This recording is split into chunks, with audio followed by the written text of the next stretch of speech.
Everything we've been working on and frustrated about early on in the season, you can finally see it come together. Having a defensive mindset every single night.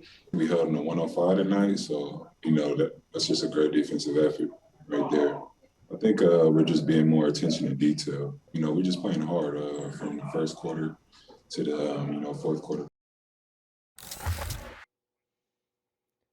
All right, Stephen A., after last night's game, we're thinking, who has the better chance to reach the finals? You think it's the Clippers after they made some moves or the Bucks? It's the Milwaukee Bucks. Max Kellerman, for simple arithmetic reasons. They only got one team they need to go through pretty much.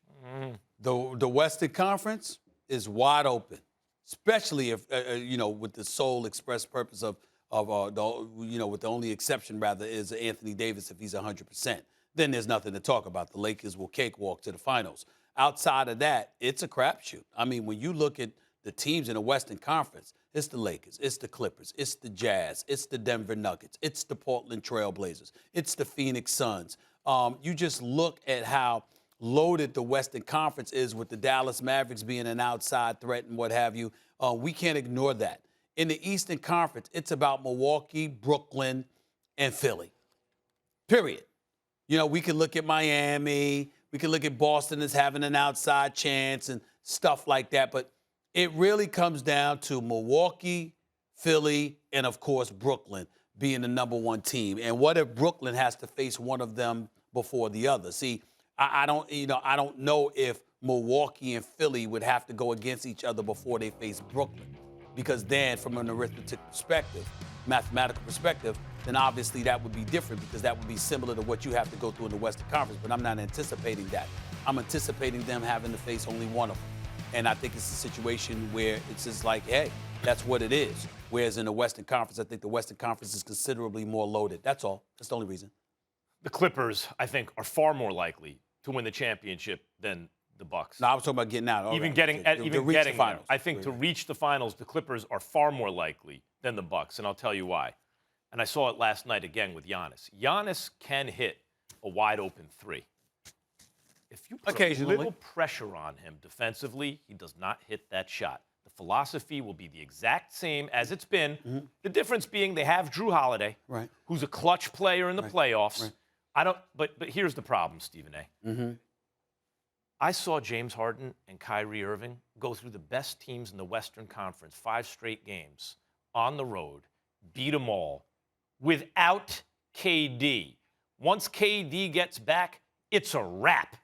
But let's put Brooklyn aside. So they ain't getting out of the East if they have all 3 guys. Like, forget Milwaukee getting out of the East if Brooklyn's healthy. Let's say they're not. But Embiid is playing for Philadelphia. I don't think Milwaukee's better than Philadelphia. I'll tell you something else. In the playoffs, I don't know if Milwaukee's going to be better than Miami. They weren't last year. I don't know. But I look at this Clippers team with Kawhi and Paul George. The real issue with the Clippers is Paul George is not a star when they need him to be a star. They got Rondo. That's going to help that. Okay. It's going to help that. And it's going to help Kawhi because Kawhi doesn't have to play point forward. Okay. You look at how deep this team is. Really take Ibaka and Batum. Rondo, Ibaka, Batum, Kawhi, and Paul George, that's a lot. But then look at the bench. Zubac can really play. I like Zubac. Lakers gave him up. Yep. Marcus Morris can play. Kennard, do you know what Kennard's hitting? I know you didn't like that deal. I don't. Do you know what Kennard's shooting from 3 this year? I looked it up. Yeah. Almost 50%. He's shooting 49%. Taking 3 threes a game, shooting 49%. Reggie Jackson can play. Patrick Beverly, we know, can play. What about this kid? Man, he's good. Like, they have they go 11 deep on the Clippers for real with 11 dudes who can play and a real all-star quality starting 5. The Clippers, the real roadblock standing in their way is a healthy AD and LeBron, which we don't know is going to happen. Denver is real tough, no doubt about it. Yeah, I did mention another. Yeah, Denver's going to be real tough. But when I look at the Bucks and what they're capable of versus an unbeatable Brooklyn team, and I look at the Clippers fully loaded, I don't see a single team where I'm like, if everyone's healthy, the Clippers have no shot. I think everyone healthy, including the Lakers, the Clippers have a real good shot.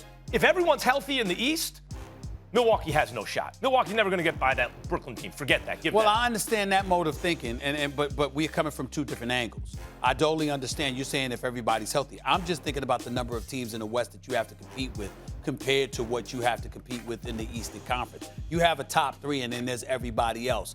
In the Western Conference, you have a top 6, top 7. And because of that, I think the road to prosperity is significantly tougher coming out of the West than it's going to be out of the Eastern Conference. That's the only reason why I say the Bucks have an easier path. It's not that ultimately if you face Brooklyn, Brooklyn's going to be easier than everybody. I'm picking them to win it all. I'm just simply saying that when you look at the road that you have to travel to get to that, I'm thinking it's far more difficult, just round by round, for the Clippers, I anticipate, than it would be give you something else. for the Milwaukee Bucks. You know who I think matches up best with Brooklyn out of the West? I think it's actually the Clippers. I think the Clippers, because they have 2 dominant two-way wings. The whole key is, can Paul George perform under pressure? Hold it. That's hold the it. whole Hold key. it. With all due respect, and I love me some Paul George, one of my favorite people in the world, and I think he's a damn good player. And Kawhi Leonard is a silent assassin. We all know that, but I think he could elevate his level of leadership. Here's the bottom line. Don't need to with Rondo. Here's the bottom line. You don't get to call them great two-way players after they let Jamal Murray drop 40 in a Game 7. They are. You're going to say they're not great two-way players? No, Kawhi? what I'm saying to you is this. You're the man. It's a berth to the conference finals on the line. And not only do you lose, y'all fold offensively. Defensively, Jamal Murray dropped 40 one on y'all. game, man. Yeah, it's a Game 7. It matters. After all the Game 7s or important games in Kawhi's career? Let me tell you something right now. What have you done for me lately? I'm a Janet Jackson fan. And let me tell you something right now. What have you done for me lately matters to me. I'm telling you right now, I'm not questioning their abilities. I'm not saying that they're not these players. What I'm saying is the residual impact that was left behind, the indelible mark, is that you let Jamal Murray drop 40 on you Rondo's gonna in a fix Game that. 7.